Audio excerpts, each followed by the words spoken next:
Welcome to Khayal Unfiltered. Today's guest is Dr. Maryam Mirza, an associate professor of South Asian literature at Durham University. She has written two books: Intimate Class Acts, Friendship and Desire in India, Indian and Pakistani Fiction, published by Oxford University Press, and Resistance and Its Discontents in South Asia, Asian Women's Fiction, published by Manchester University Press in 2023. Mariam's third book, South Asian Literature, 21st Century Perspectives, with co-authored with Dr. Stuti Khanna, forthcoming from Routledge, links Anglophone in Hindi and Urdu writing from India and Pakistan. So it's very safe to say she's thought about these things a lot more than most of us. We're going to talk about literature today, but really we're talking about us, about how the stories we grow up with shape what we think is normal, what we think we deserve, and who we're allowed to be. Mariam, so glad you're here. Thank you so much. I'm absolutely delighted to be here. Thank you so much for having me. You're most welcome. So let's begin with your story. You grew up in Pakistan and now you're at Durham teaching South Asian literature. So how did this journey come about? I mean, what drew you to literature? Well, I always loved reading as a kid. Hmm. But oddly, after my A levels, I started a degree in accounting because accounting was one of the subjects that I'd studied at the A level, alongside literature, pure mathematics, and business studies. So it's a very interesting mix. But I think 1 year into my accounting degree, I just realized that literature was something that I really wanted to study. But I returned to literature via the French language. So, having completed my accounting degree, I then proceeded to do a master's in French at Kinnaid, and that's when I was sort of introduced to French literature. After which I proceeded to do another master's in France, and eventually my PhD, where I focused on Anglophone, Pakistani, and Indian literature. So yeah, it's been a long journey. But a fun journey nonetheless, right? Absolutely. So, I mean, there's so much Pakistani and Indian fiction about women suffering, right? There's abuse, Mm. there's, abuse, honor, silence. Do you ever think that literature is just documenting women's pain without actually changing anything? That's a really good question. I mean, I think in certain instances, the mere act of recording and documenting this pain is really important. I mean, so much of the abuse that women are subjected to is still shrouded in silence. In mainstream discourse, we just don't talk about those things. Yeah. So literature does have, I think, a task there to make sure that those voices are heard. Whether it's domestic abuse, whether it's um, the different ways in which women's choices are limited, and constrained. I think these are stories that are worth telling because, again, in mainstream discourse, we don't have much patience for them. We're not really interested in them. Yes, that's true. That's true. Do you think though it changes anything, Mariam? Like, do you think it changes perspectives? I'd like to think so. I'd like to think that literature can shape the way that we think, that it can provide us with a language to think about certain issues, to talk about certain issues, and just the fact that a theme has been explored in a novel. I think there's a certain legitimacy that comes with it, saying, okay, this is not just my story. This is a story, or this is an experience that is more widely shared. So the change might not sort of be as visible as, or always as visible as we'd like it to be, but I think literature does go a long way in shaping not only our relationship with society at large, but also with each other, with Hmm. ourselves. Yeah. So we often talk about home as a woman's domain, this is her kingdom and all of that, and her safe Mm. space. But in so much South Asian fiction, the home is where the harm happens, really. Mm. Why does that myth persist, though, that, the home is a woman's kingdom? Yeah, you're quite right, I think, to use the word myth because it is a patriarchal myth, isn't it? That, the home is a refuge from the outside world and all the dangers actually lie beyond the threshold of the Mm. home. Whereas we know that for so many women, the home is, the main site of oppression. So I think like a lot of patriarchal myths, Yeah. it's a difficult one to get rid of, Mm. which also explains why so many female writers, and this is both, in South Asia and beyond, return to this repeatedly, Mm. trying to show the different ways in which the domestic sphere can be such a challenging space for women. Absolutely. And I think, extending that a bit, I do personally feel that I do feel that a woman has no home until she builds one herself. Hmm. I mean, Hmm. here in our part of the world, I feel that a home is provided by the husband. So it's very rarely seen as the woman's home, although we may say it, but it's mainly the person bringing in the person who owns it, say legally, Hmm. that's his home. Hmm. And he's entitled Hmm. to giving you money to do XYZ to the house or not. I mean, I was watching a drama. It just concluded yesterday. It's called Kafil. It's about a woman who walks out on a marriage after maybe 20 odd year, 22, 23 years of her marriage with grown up children. And, and she walks into a home that she's rented with her children. And she says the same thing, that a woman has no home till she actually goes and buys it herself or she rents it herself. That's her home, nothing else. Hmm. You can't, you're married, you can't go back to your father's home. It happens in most cases, not all, but yes, when you get married, then you leave that home, and particularly if Yeah. there's a brother and or their brothers, and then going back is not an option. So a woman really Hmm. has to make that space as comfortable for herself as possible, but true, but it's not her kingdom. I think some really interesting points there. And my sense is a sort of point to the importance of, financial autonomy. It is just so Absolutely. important for women because we can talk about different forms of autonomy, right? But being economically independent can really shape the kind of life that a woman eventually comes to live, and her sort of sense of the world, really. Talking about dramas, there are dramas like Zindagi Gulzar Hai, and you've written about the novel. And Yes. it's been enormously popular here, and it's watched and loved by millions of women, etc. But then some critics argue that dramas like this, like Zindagi Gulzar Hai, they reinforce the very values we ought to be questioning. Where do you stand on that? Zindagi Gulzar is it's a television, a drama series that's based on a novel. So it's worthwhile looking at both these works because even though I believe Umair Ahmed, the novelist, sort of wrote the screenplay Mm. for the drama series, there are important distinctions, between the two works. So the novel, which is what I focused on in my forthcoming book, in my view, is far more problematic Yeah. than the drama series. So, I mean, these are household names, in Pakistan and beyond. So you have Kashaf, the Mm. female protagonist, and then Zaroon, the male lead.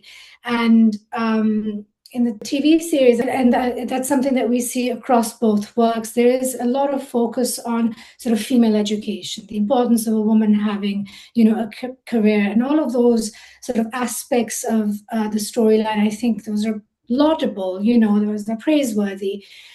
But then something that perhaps doesn't come through as strongly, in the drama series is that in the original story, in the novel, you know, Zaroon is shown to be capable of some truly despicable behavior. So Mm. we're talking about physical violence. He slaps Kashaf twice. In a fit of rage, in one episode, he sets one of her saris on fire because he doesn't approve of the color. He accuses her of promiscuity. So she is essentially subjected to physical and psychological abuse. Mm. And at no point in the narrative, and I'm talking specifically about the novel, is his behavior truly called into question. I mean, when he slaps her for the second time, she walks out, but then returns, and then they proceed to have two children. But there's no real sort of condemnation or even questioning of Mm. this male entitlement, that he displays. So on the one hand, I would argue that, the way that both the novel and the TV show, the way that they sort of, focus on female education, that's something that's definitely something that we can admire about Yeah. the storyline. But Yes. in so many other respects, it's a very troubling narrative. It really is. It really is. I mean, I know what you're talking about. I haven't read the novel, but even in the drama, I felt they were questionable. There were moments that I'd be like, that's not. I mean, I had to. I questioned some moments and certain the portrayal of Zaroon to be a certain way, overly possessive. So there's Yes. another drama that became like this super duper hit. I couldn't bear to watch it, but it was called Ishq Hai, where the hero kidnaps his love interest on her wedding day because he's fallen for her and threatens suicide just so that she would marry him. So she marries him. And she eventually accepts him and falls in love with him. I mean, is this Right. definition of romance? I mean, for me, he's kidnapping. This is coercive, right? Control. There is this Stockholm syndrome. Is it so? Then I was just thinking, does it have those deep roots in the sense that women are taught to kind of romanticize possessive lovers and the fantasy of being so desperately wanted? I don't know. It's just bizarre and disturbing. I haven't watched the series, but it sounds very troubling. And certainly, we need to rethink our conception of romantic love. Yeah. The whole idea, what does a man in love look like? What does his behavior look like? Yes. I wouldn't say we need to jettison the idea of romantic love. I wouldn't go that far, but Yeah. we certainly need to revisit, what healthy romantic love looks like. This could extend to even lyrics of songs. How are we normalizing behavior, which, like you said, is coercive, and Mm. somebody's behaving like a stalker, and or worse, it actually physically kidnaps her? I mean, this is criminal behavior. How can we equate that with love? Even, songs like Every Breath You Take, I'll be watching you. I mean, it's like it's freaky. If you decode and you just, it's quite freaky. But anyway, moving on. So, I mean, one of the more uncomfortable patterns in South Asian literature, I feel, and I think and not just in literature, in life also, is the role of Mm, women themselves. The role women themselves play in upholding the systems that limit other women, right? Like yeah. mothers-in-law. So, like, what do you think about women's complicity in patriarchy without letting the larger system off the hook, but still, like, women play a part as well. Yeah, it is such a powerful system, Mm. patriarchy. Of course, there are women who've internalized these values. I think it's a struggle that we have to recognize, and there are so many cases where women perpetuate, other women's suffering. Yeah. And so this whole idea of female solidarity, I mean, of course, it's an ideal that I think we need to celebrate and uphold, but it's also, I feel, very important to recognize the obstacles that stand in the way. It could just be the past. So Mm. instead of perhaps, attacking patriarchal values, it's far easier to attack somebody who's weaker than you.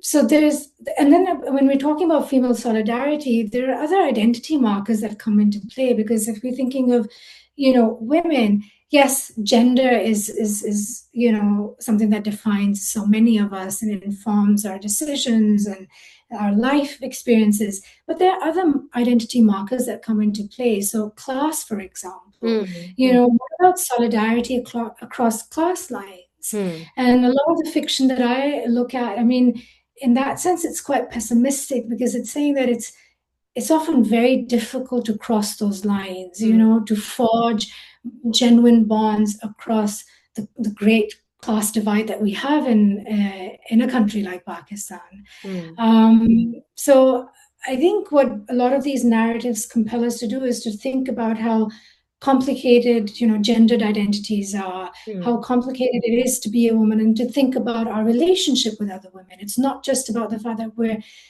two individuals or women, but also, okay, what else sort of defines their identity, informs um, their positioning in the world, really.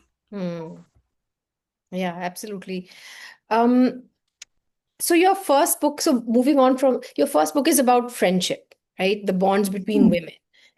What can female friendship in fiction tell us about the power and survival the other kind of relationships cannot? I mean, what does Hmm. female friendship in fiction allow women to be that they cannot be in, say, in a marriage, in family, in public? I mean, we've spoken about Hmm. one toxic kind of female relationship, and then Yeah. supportive kind. You've spoken about friendship like that. Yes, so great question. I mean, so my book, which is, it's called Intimate Class Acts. So I Mm. have focused on bonds of friendship, of intimacy across class boundaries. And I Right. suppose it could be argued, you know, we can question the extent to which these relationships can even be defined as Mm. as friendship, was there's so much disparity, in say there are two individuals attempting to forge a bond of friendship. But if there are huge class differences separating them, that's one of the things that uh, my book sort of attempts to unpack. It's like, what does that kind of friendship look like? So in a text like Babsi Sidhwa's Ice Candy Man, Mm. you've got Lenny, who's a young Parsi girl, and she sees her Hindu ayah, as her friend. Mm. So in her eyes, there's genuine, she loves her, and there's genuine sort of intimacy there. But for Aya, I mean, she sees herself quite rightly as an employee. She's being paid to take care of this young girl. It's really interesting to see, the positioning that you need to inhabit in order to define a relationship as Mm. friendship. So the term friendship itself, I think, can be unpacked, and its understanding can shift depending on the individual and their positioning within Pakistani society. There's a hope also, I should say, in some of these texts that I've looked at, hope that sadly stems in um, women's shared experiences of patriarchal oppression. Mm. So, in the space between us, it's a novel by an Indian author, Triti Umrigar. You've got the mistress, so it's set in Mumbai. There's the upper class, mistress and her servant Bhima, and Bhima knows her mistress intimately in a way that many of Sarah's, the mistress's friends, don't. So she's a victim of domestic violence. Her husband is violent towards her, and none of her friends are aware of that. So it also makes us question, what do we choose to share with people who belong to the same socioeconomic Mm. group as we do? Yeah. And who do we decide to, open up with? Because there's a sense of security that comes with, oh, this is a lower class person, Mm. somehow their opinion doesn't matter as much. So the idea of saving face, in friendships within the same milieu perhaps matters more than across class boundaries. That's really interesting. So, like, I mean, yeah. So we mostly the discussions of on gender in Pakistan tend to center mainly on women. So when Hmm. does the conversation then expand to include what patriarchy costs? men and boys. I think that's also extremely important. It's not just women who are, victims, men too. Yes, absolutely. And I think we're seeing more and more of that in contemporary Pakistani fiction. You have somebody like Hanif, in his novel, Our Lady of Alice Patti, which features a character called Teddy, who's subjected to abuse by his father, and his father is this hyper masculine figure, and he internalizes those values, and eventually, spoiler alert, subjects his own wife Alice to an acid attack that kills her. Mm. So these patterns of sort of masculinity, these toxic masculine behaviors, these are learned. Yeah. And I think it's heartening that more and more texts are actually addressing that, because as much as when we talk about femininity and womanhood, the fact that these are constructs, Mm. right? That we're told that there's only one way of being a woman. The same applies to masculinity, as a construct. And that's why it's quite helpful to think of masculinities in the plural. Absolutely. So, I mean, like your general idea of what a real man looks like is like strong Mm, and unemotional. And in our dramas now, the overly possessive macho man who's going to come and sweep you off your feet literally and kidnap you. You're not a man until you're strong and you're providing and you're, mm, stoic and all of that. I think, like you're saying, it just harms more than it helps. The men too, but I think with the new generation, I feel like I feel my own son's generation. I think there is a slight shift. Boys are, I mean, they are more attuned with their feelings now than they were before. So I can't say that this is true for everybody, but I'm just saying mm. my experience. Um, you study resistance and the ways in which women and communities push back against the structures that constrain them. Do you feel there is reason for optimism? Hmm. I mean, as you pointed out earlier, a lot of these South Asian novels Hmm. do focus on female sort of suffering. So I think it's quite easy to think that there's no room for optimism. But during my engagement with these novels, as well as short fiction, what emerged was uh, also sort of moments of defiance, Hmm. which compelled me to think about resistance in new ways. I mean, does Hmm. resistance only have to be the dismantling of, certain structures? Does it Hmm. always have to entail, or necessarily have to entail, say, a woman ending, of physically walking away from a marriage?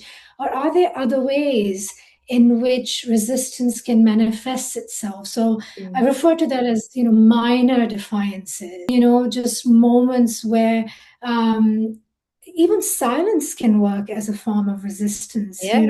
refusing to nod in agreement can Hmm. be a form of resistance, saying, well, actually, I don't agree with the terms of this analysis, Hmm. or your reading of a situation. Hmm. I think the conclusion that I arrived at was that resistance can be multi-layered. It can assume different forms, and it need not be dramatic or Hmm. even visible. Hmm. Do you think eh, a woman or say any gender, whoever, anyone who is different, sort of is Mm, met with a huge amount of not just resistance but violence? And I mean, unless you yeah. so even in our literature, if you conform, you're fine, but if you're different, then it's okay to be subjected to violence, and it's okay for a person like someone who's different to die at the end. I just wonder sometimes that have we even progressed if we look at writers writing in the 18th century. Yeah. So any woman who was deviating would Mm, I mean, she had to die, or if she did something unusual or not acceptable, then she had to die in the end, or had to probably come. There had to be this kind of retribution. Is it so that anybody who's different is then subjected to kind of violence? I mean, has to have a mm. violent end or end? Is that what is Yeah, happening? no, That's a really good question. It sort of echoes something that the critic Ejaz Ahmed has asked about sort of the depiction of, female protagonists and their trajectory, that women who live impermissibly must also die horribly, because we do see that in quite a few narratives. I think it's a question worth asking. I mean, why do so many of narrative arcs end in that way? Is it the author's way of showing just how oppressive society is? How I think intolerant society is of what, like you said, of any form of non-normative behavior. That diverging from a norm is just society has so little patience for that, and worse than that, like you said, there's that you have societal forces sort of responding in anger, and there's violence there. But I'm also thinking of narratives that sort of defy that trend. I'm thinking of your novel, for example, Aisha. It's Noor as a protagonist. I mean, she faces genuine constraints in her life, right? There are genuine constraints in her life, yet, and the novel charts those in detail. But for me, I mean, when I was reading your novel, I kept thinking about the extent to which it is also about sort of Noor's search for happiness, her search for meaning, and I think there's a lot of optimism there, because it just, and perhaps the happiness that she um, that she comes to inhabit towards the narrative is not what she set out to achieve, but it is happiness nonetheless. So I think you're quite right to say that there's so many works that sort of can only imagine social death or physical death, for women or individuals of other genders wanting to, live differently from what society expects them to do.